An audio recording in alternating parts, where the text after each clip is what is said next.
बंद कर दो आवाज। देखो भाई कार्य अर्थात इसका फॉर्मूला क्या होता है, W बराबर बल गुना विस्थापन। साफ साफ आ रही है। या बल को क्या कह सकते हैं F और विस्थापन को क्या कह सकते हैं S। तो कहने का मतलब है कार्य का फॉर्मूला क्या होगा, बल इंटू विस्थापन। अगर साधारण रूप में इसकी परिभाषा की बात की जाएगी तो साधारण रूप में इसकी परिभाषा क्या हो जाएगी, बल तथा विस्थापन के गुणनफल को क्या कहते हैं, कार्य। कहने का मतलब है अगर सामान्य तौर पर और कहेंगे तो बल तथा बल की दिशा में उत्पन्न विस्थापन के गुणनफल को क्या कहते हैं, कार्य। कहने का मतलब है सीधी सी बात है, अगर मैं इसको थोड़ा सा खिसकाऊंगा आगे की तरफ तो क्या होगा, बल तो मैं लगा रहा हूँ लेकिन बल भी कहाँ लग रहा है, विस्थापन की दिशा में। तो बल तथा विस्थापन के गुणनफल को क्या कहते हैं, कार्य। अब सुन लो भाई एक क्वेश्चन, जब विस्थापन होगा तो कार्य होगा, अगर विस्थापन नहीं होगा तो कार्य भी नहीं होगा। मैं ये कह रहा हूँ अगर मैं 20 किलो केजी का सिलेंडर लेकर के कंधे पर 20 सेकंड तक खड़ा हूँ तो मेरे द्वारा किए गए कार्य का मान क्या होगा, कितना होगा भाई, 0 होगा, क्योंकि मैंने कोई गति थोड़ी की है। गति का मान 0 अर्थात विस्थापन का मान 0। और जब विस्थापन का मान 0 तो कहने का मतलब है कार्य का मान भी क्या आएगा, 0 के बराबर। 0 के बराबर ही तो आएगा भाई। आगे बात करेंगे जब बल और विस्थापन के मध्य क्या हो, थीटा कोण। लेकिन एक मिनट रुक जाओ भाई, एक क्वेश्चन है जो दीवार वाला आ चुका है पेपर में। एक व्यक्ति दीवार पर 50 न्यूटन का बल लगा रहा है तो उसके द्वारा किए गए कार्य की गणना कीजिए, कितना होगा, 0 होगा, क्योंकि वो दीवार को खिसका तोड़ ही रहा है, नहीं खिसका रहा ना। तो थोड़ा सा आप ध्यान रख लेना भाई, जब बल और विस्थापन के मध्य थीटा कोण है तो कार्य की गणना किस प्रकार से की जाएगी। यहाँ पे मैं ये कह रहा हूँ एक बच्चा है वो खिलौना कार को कहाँ पर ले जा रहा है, आगे की ओर, अर्थात इसमें धागा कहाँ पर बांधा हुआ है, इस दिशा में। तो यहाँ पर बल कौन सी दिशा में लगा रहा है वो ऊपर की दिशा में, अर्थात इस तरह से तो लगा रहा है। लेकिन बताओ कार में विस्थापन कौन सी दिशा में उत्पन्न होगा, आगे की दिशा में होगा, नहीं होगा। बताओ ये वाला घटक किसका है, बल का, और ये किसका है, आपका विस्थापन का। तो बल तथा विस्थापन के मध्य क्या आ गया इस स्थिति में, थीटा कोण। तो जब बल तथा विस्थापन के मध्य थीटा कोण हो तो कार्य की गणना किस प्रकार से की जाएगी, ये सुन लो भाई। अब थोड़ा सा ध्यान देना, जब बल का परिणामी घटक निकालते हैं तो इसका ऊर्ध्वाधर घटक कौन सा होगा, ये वाला, और ऊर्ध्वाधर घटक होता भैया इसका F sin थीटा। लेकिन जब इसका क्षैतिज घटक लिया जाता है विस्थापन की दिशा में तो क्या होता है, F cos थीटा। हमेशा ध्यान रखना क्षैतिज घटक क्या होता है, cos थीटा, और ऊर्ध्वाधर घटक sin थीटा। यहाँ पर हमें इससे कोई लेना देना है नहीं, कौन सा लेना पड़ेगा, F cos थीटा। तो बताओ किया गया कार्य क्या हो जाएगा, F cos theta into S।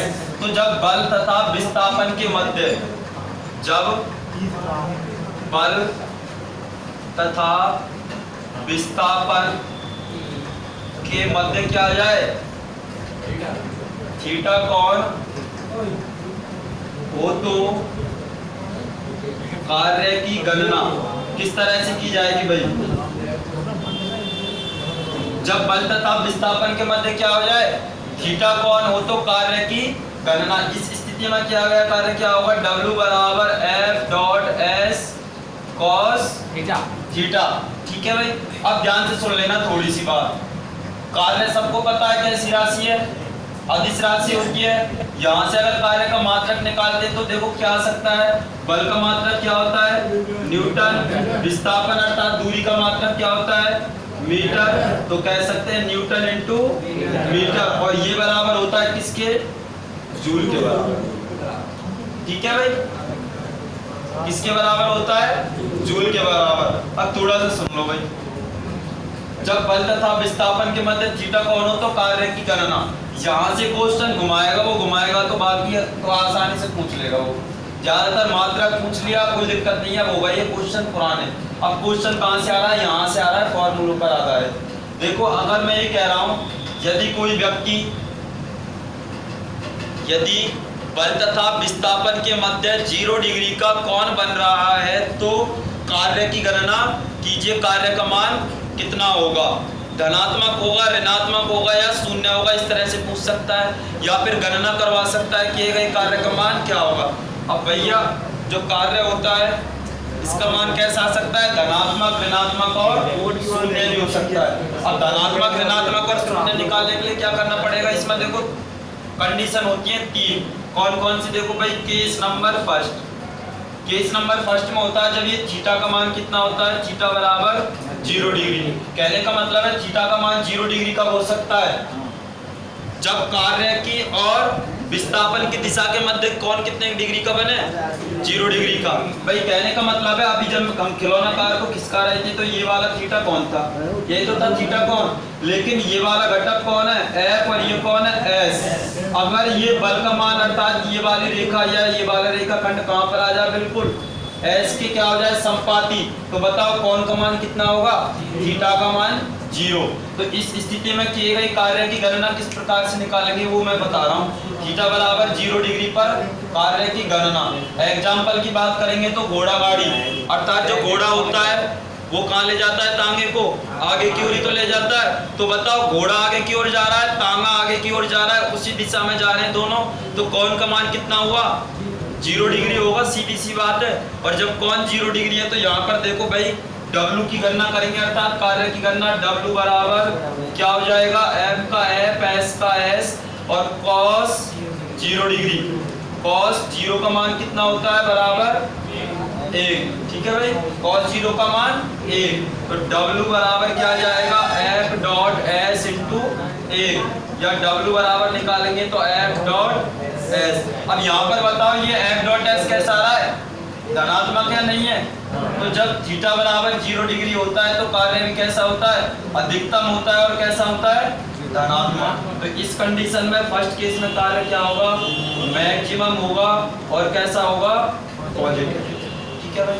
Case number 2, case number 2 में जब थीटा बराबर कितना हो जाएगा, अगर 180 डिग्री, कहने का मतलब है अब बल तथा विस्थापन के मध्य कौन का मान कितना होगा, 180 का। जैसे कि इसका एग्जांपल तो आ गया होगा समझ में, घोड़ा गाड़ी को आगे की तरफ ले जाता है, बैलगाड़ी को आगे की तरफ ले जाता है, सभी एग्जांपल किसके, इसके। लेकिन अब की बार मैं कह रहा हूँ केस नंबर 2 में थीटा का मान कितना, 180। जब थीटा का मान 180 है तो कहने का मतलब है 180 का बनता बिल्कुल सरल रेखा पर अर्थात रैखिक कोण युग्म होता है उस स्थिति में। तो कहने का मतलब है भाई एक ड्राइवर है गाड़ी का, वो मान ले जा रहा है गाड़ी को आगे की ओर, लेकिन जैसे वो ब्रेक लगाता है गाड़ी की गति तो आगे की ओर हो रही है, लेकिन जैसे ब्रेक लगाएगा तो ब्रेक क्या करेगा, गाड़ी को पीछे की ओर ले जाने का प्रयास करेगा, नहीं करेगा, तो ब्रेक कहाँ लेकर जाएगा, पीछे की ओर। उस स्थिति में थीटा का मान कितना होता है, 180। क्यों, क्योंकि देखो ये वाली दिशा तो किसकी हो गई भाई, विस्थापन कौन सी दिशा में हो रहा है, आगे की ओर, लेकिन बल ब्रेक कहाँ ले जाने का प्रयास कर रहा है, पीछे की ओर। तो बताओ कौन का मान कितना हुआ, 180 हुआ कि नहीं हुआ, तो कौन का मान 180। तो कार्य की गणना W बराबर F डॉट S cos का cos और थीटा का मान कितना हो जाएगा, 180 डिग्री।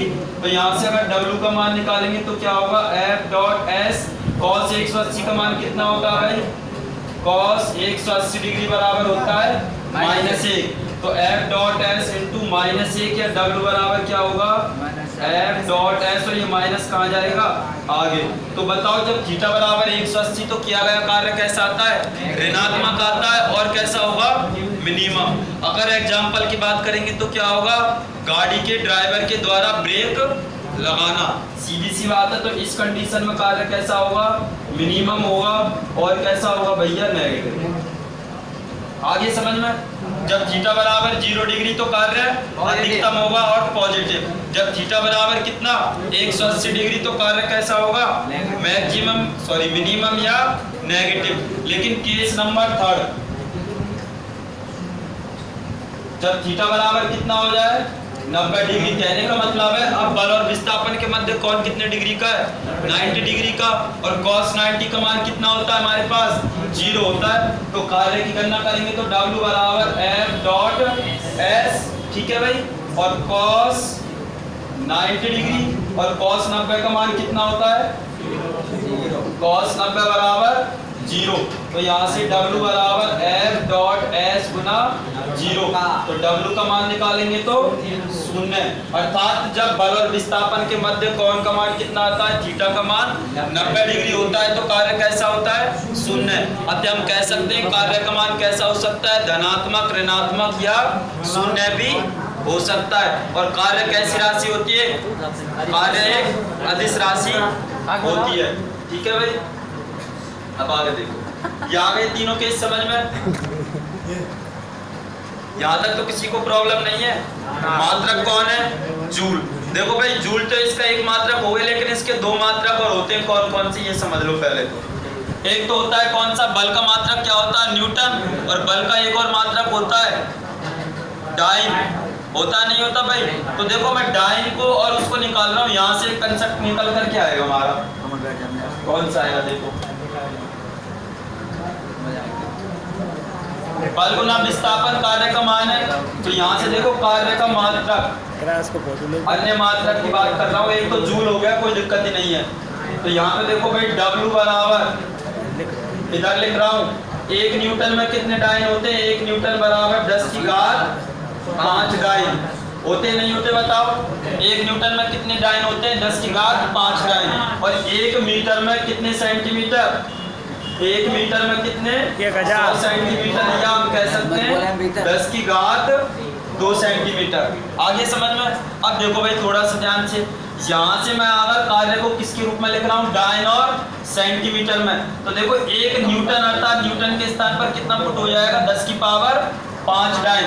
तो 10 की पावर 5 डाइन इनटू, और मीटर के स्थान पर क्या जाएगा, 10 की पावर 2 सेंटीमीटर।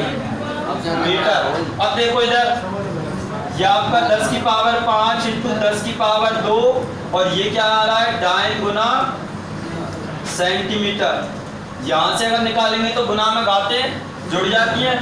तो 10 की घात 7 डाइन इंटू सेंटीमीटर, और डाइन इंटू सेंटीमीटर बराबर होता भैया आपका अर्ग। ठीक है, डाइन गुना सेंटीमीटर बराबर क्या होता है, अर्ग, 10 की पावर 7। ठीक है भाई, छोटा मात्रक कौन होता है, अर्ग 20 का मात्रक हो सकता है। समझ गए। अब थोड़ा सा ये ध्यान रखना, कार्य के मध्य अधिकतम कार्य कब होता है, कभी भी जब थीटा का मान 0 डिग्री। ध्यान रखना, मैक्सिमम मिनिमम कार्य कब होगा, जब थीटा का मान 180 डिग्री ऋणात्मक होगा। थीटा का मान जब 90 डिग्री, तो कार्य का मान 0। अब यहाँ से अगर मैं न्यूमेरिकल की बात करूंगा, तो न्यूमेरिकल आसानी से कर सकते हैं ना।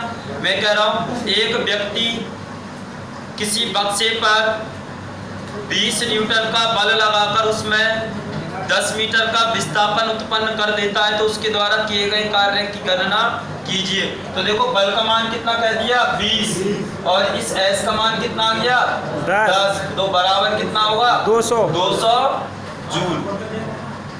इस तरह से अगर न्यूमेरिकल आएगा तो कर सकते हैं ना। एक काम करो, इसमें लिखो